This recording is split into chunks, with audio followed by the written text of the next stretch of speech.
Hello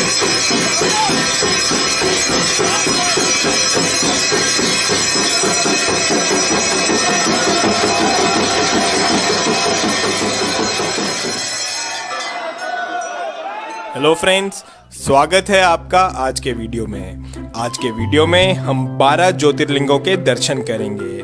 हम जानेंगे कि ये 12 ज्योतिर्लिंग भारत में किस किस जगह पर स्थित हैं और साथ ही साथ हम इन ज्योतिर्लिंगों से जुड़ी पौराणिक कथाओं के बारे में भी जानेंगे। और वीडियो के एंड में हम कुछ आरतियां भी देखेंगे जो कि इन ज्योतिर्लिंगों पे होती हैं, जैसे कि बाबा महाकाल की भस्म आरती। और वीडियो स्टार्ट करने से पहले मैं आपसे कहना चाहूँगा कि अगर आपने अभी तक इस चैनल को सब्सक्राइब नहीं किया है तो प्लीज़ इसे सब्सक्राइब भी करें। तो चलिए स्टार्ट करते हैं अपने आज के वीडियो से। सोमनाथ ज्योतिर्लिंग, गुजरात। सोमनाथ ज्योतिर्लिंग 12 ज्योतिर्लिंगों में से पहला ज्योतिर्लिंग है और ये गुजरात के सौराष्ट्र में स्थित है। इस ज्योतिर्लिंग का संबंध स्वयं चंद्रदेव से है, तभी इसका नाम सोमनाथ है। इसके पीछे की पौराणिक कथा कुछ इस तरह से है। चंद्रदेव की शादी दक्ष की 27 बेटियों के साथ हुई थी। इन 27 रानियों में से चंद्रदेव रोहिणी नामक रानी का ज्यादा ध्यान रखते थे और बाकी रानियों पे ध्यान नहीं देते थे। इस पर क्रोधित होकर के दक्ष ने चंद्रदेव को श्राप दिया कि चंद्रदेव की रोशनी का तेज कम होता जाएगा। इस श्राप से बचने के लिए चंद्रदेव ने भगवान शिव की आराधना करी और इस पर प्रसन्न होकर के भगवान शिव ने चंद्रदेव को इस श्राप से मुक्त किया। पौराणिक कथाओं के अनुसार माना जाता है कि चंद्रदेव ने ये मंदिर सोने का बनवाया था। उसके बाद रावण ने इस मंदिर को चांदी का बनवाया और फिर श्री कृष्ण ने इस मंदिर को चंदन का बनवाया। इतिहास के अनुसार माना जाता है कि अलग अलग युद्धों की वजह से सोमनाथ मंदिर 17 बार टूटा है और इसका पुनर्निर्माण हुआ है। आज जो हम सोमनाथ मंदिर देख रहे हैं उसका निर्माण श्री वल्लभ भाई पटेल ने करवाया था। और ये है सोमनाथ ज्योतिर्लिंग के आरती के दर्शन।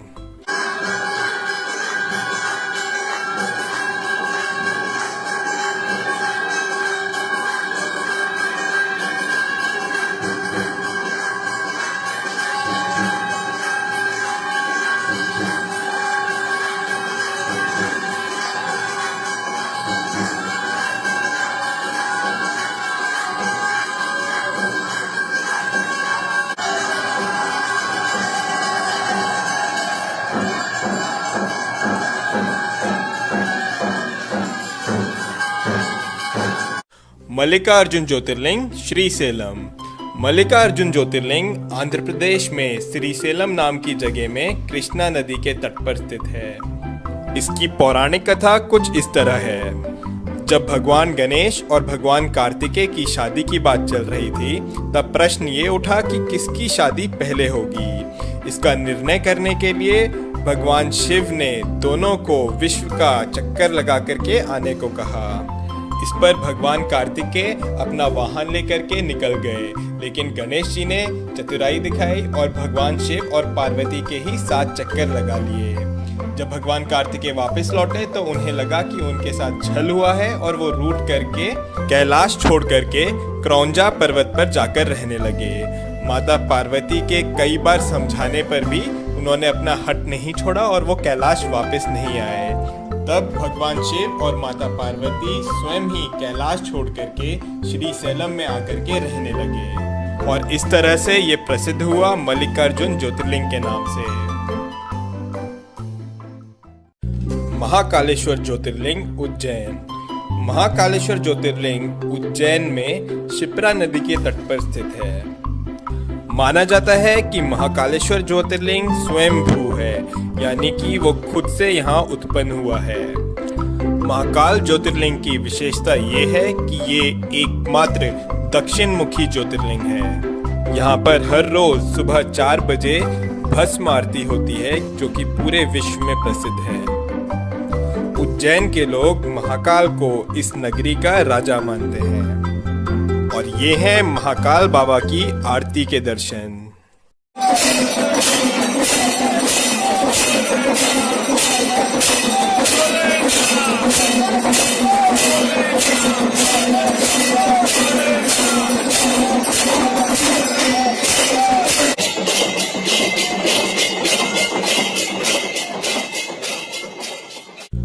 ओमकारेश्वर ज्योतिर्लिंग मध्य प्रदेश।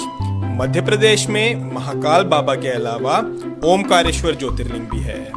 ये ज्योतिर्लिंग इंदौर के पास खांडवा डिस्ट्रिक्ट में नर्मदा नदी के तट पर स्थित है।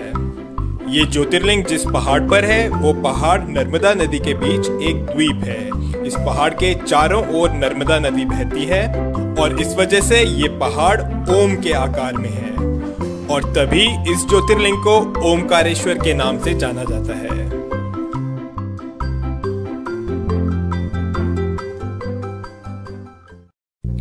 बैद्यनाथ ज्योतिर्लिंग देवगढ़ झारखंड। झारखंड के देवगढ़ डिस्ट्रिक्ट में बाबा बैद्यनाथ धाम है।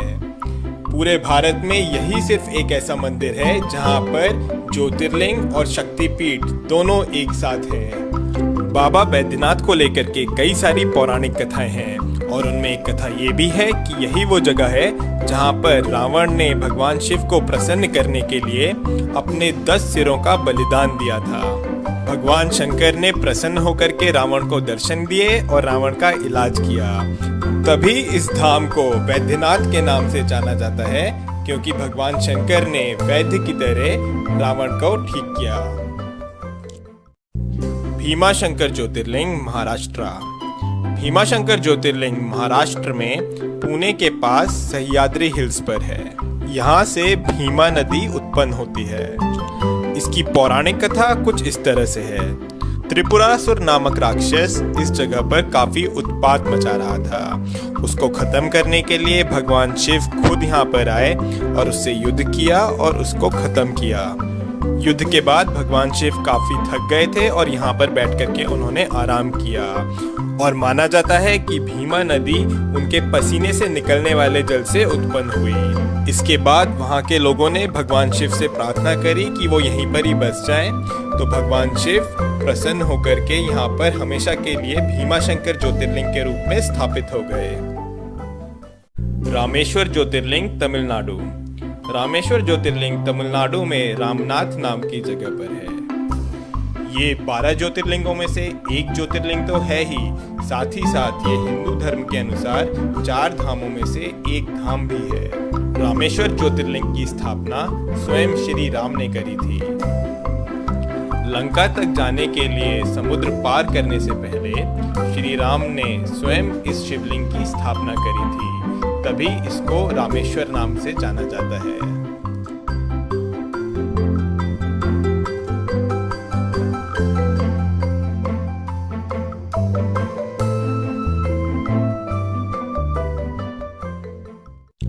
नागेश्वर ज्योतिर्लिंग गुजरात।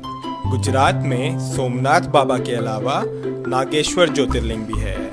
ये ज्योतिर्लिंग गुजरात में द्वारका के पास दारुकावना नामक जंगल में स्थित है। ये ज्योतिर्लिंग बाबा शंकर के नागों के रूप को दर्शाता है। शिव पुराण के अनुसार इसकी एक कथा भी है।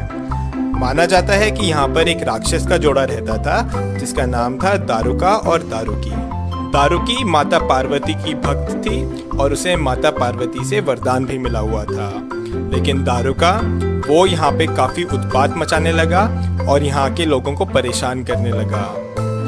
उसने सुप्रिया नामक एक शिव भक्त को कई अन्य लोगों के साथ बंदी बना लिया। इस पर सब लोगों ने शिव जाप शुरू कर दिया और तब शिव ने उनकी रक्षा के लिए यहाँ पर ज्योतिर्लिंग का रूप लिया। तब से यहाँ पर भगवान शिव नागेश्वर ज्योतिर्लिंग के रूप में विराजमान हैं। विश्वनाथ ज्योतिर्लिंग बनारस। उत्तर प्रदेश के बनारस शहर में विश्वनाथ ज्योतिर्लिंग है। बनारस, जिसे कि दुनिया की सबसे पुरानी नगरी भी माना जाता है, यहीं पर काशी विश्वनाथ जी का मंदिर है। काशी सभी धार्मिक स्थलों में सबसे ज्यादा महत्व रखता है। ये नगरी गंगा नदी के तट पर बसी हुई है। काशी विश्वनाथ जी के दर्शन आदि शंकराचार्य जी जैसे कई ऋषि मुनियों ने करे हुए हैं। इस स्थान के बारे में मान्यता है कि अगर प्रलय भी आएगी तो काशी विश्वनाथ बचा रहेगा। माना जाता है कि इसकी रक्षा के लिए शिव जी इसे अपने त्रिशूल पे उठा लेंगे और सब कुछ ठीक होने पर इसे पुनः इसके स्थान पर रख देंगे। जो मंदिर हम आज देख रहे हैं, इसका निर्माण देवी अहिल्याबाई होलकर ने कराया था। और ये हैं काशी विश्वनाथ जी के आरती के दर्शन।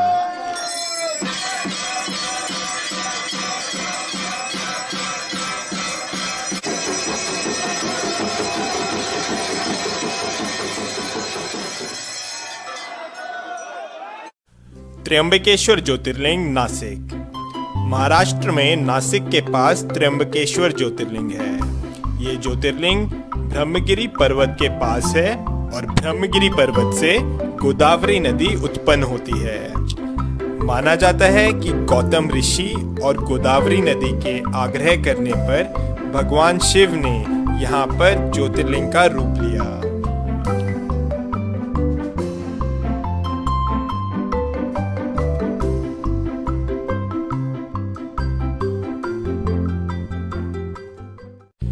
केदारनाथ ज्योतिर्लिंग उत्तराखंड। उत्तराखंड में रुद्रप्रयाग जिले में केदारनाथ ज्योतिर्लिंग है। गौरीकुंड से आगे जाकर के मंदाकिनी नदी के तट पर बाबा केदारनाथ विराजमान है। इस मंदिर का निर्माण पांडवों ने करवाया था।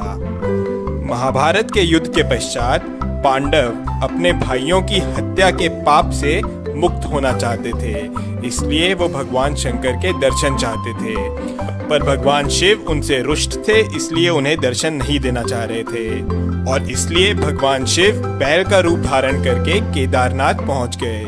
लेकिन पांडव उनका पीछा करते करते केदारनाथ भी आ गए। तब भगवान शिव धरती में समाने लगे, लेकिन भीम ने बैल की पीठ पकड़ ली थी। तभी यहाँ पर केदारनाथ शिवलिंग बैल के पीठ के रूप में है। भगवान शिव ने पांडवों को दर्शन दिए और उन्हें पाप से मुक्त किया। पांडवों ने यहाँ पर फिर केदारनाथ मंदिर का निर्माण करवाया। ये मंदिर काफी पुराना है और माना जाता है कि करीब 400 साल तक ये मंदिर बर्फ के अंदर दबा हुआ था। कृष्णेश्वर ज्योतिर्लिंग महाराष्ट्र।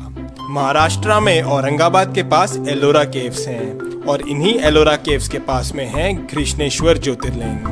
इस ज्योतिर्लिंग की मान्यता ये है कि यहाँ पर घुष्मा नाम की एक शिव भक्त थी। उसके पुत्र को उसकी ही बहन ने छल से मारा था।